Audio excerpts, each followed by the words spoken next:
지금 동시호가에 들어서고 있는 그 구간입니다. 내일 증시는 어떨까요? 미리 전망을 해보겠습니다. 한양증권 김지영 팀장입니다. 팀장님 안녕하세요. 네, 안녕하십니까. 네, 내일의 국내 변수를 어떤 점들 보고 계십니까? 네, 이제 오늘도 좀 외국인이 매도를 보이고 있는데요. 연초와 그 최근 외국인 매도는 성격은 좀 다르다고 보고 있습니다. 연초에는 이제 환율 이슈하고 이제 사분기 실적 쇼크가 있었죠. 수출주 위주는 전방위 매도를 보였고요. 반면에 현재는 이제 환율 이슈가 좀 진정이 되고 있고요. 그에 따라서 실적에 대한 우려감도 좀 완화될 수 있는 여건이기 때문에 지금 현재 외국인 매도는 아무래도 이제 키플러스 문제라든가 그리고 이제 뱅가드 펀드 매도라는 좀 펀더멘탈 외적인 요인으로 좀 보고 있고요. 실제 이제 연초와 달리 외국인 매도가 지금 수출주 전반보다는 좀 삼성전자에 편중된 좀 선별적인 매도를 기록하고 있습니다. 다만 이제 삼성전자에 대한 외국인 지분율을 보게 되면 과거 이제 50% 이하에서 좀 단기 저점대를 형성을 했고요.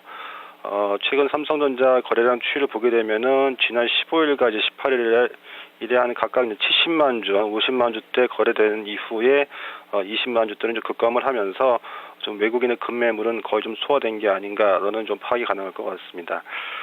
다음으로 이제 정부의 그 10조 규모로 예상되는 좀 추가 경정 예산안이 발표할 예정인데요. 이제 과거 이제 IMF 외환위기 이후 이제 4차례 추가 경정이 있었고요. 이제 해당 사례 모두 이제 그 증시에 좀 긍정적인 영향을 미쳤습니다.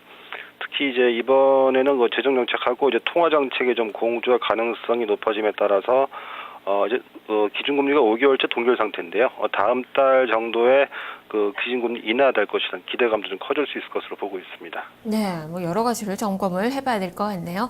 자, 해외 쪽에서는 그동안에 가장 큰 이슈였던 키프로트, 이 사태가 좀 많이 좀 완화가 되는 그 국면을 맞이를 하고 있습니다. 어떤 점을 주목을 하고 계신가요? 네, 말씀하신 대로 키프로스하고 국제 채권단 트로이카 간의 이제 그 구제금리 협상 잠정 합의 소식이 알려졌습니다. 이제 사실 그동안 그 키프로스 사태가 그 유럽 중앙은행이 이제 국채 매입 프로그램이라는 이제 방화벽이 있었기 때문에 미국 등 선진국 증시에는 좀 크게 영향을 끼치지 못했지만은 이제 달러에 대한 선호도를 높였거든요. 이로 인해서 이제 글로벌 자금은 좀 국내 증시를 비롯해서 이머징 증시에 대해서 좀 매도세를 높이는 변수로 작용을 했었습니다.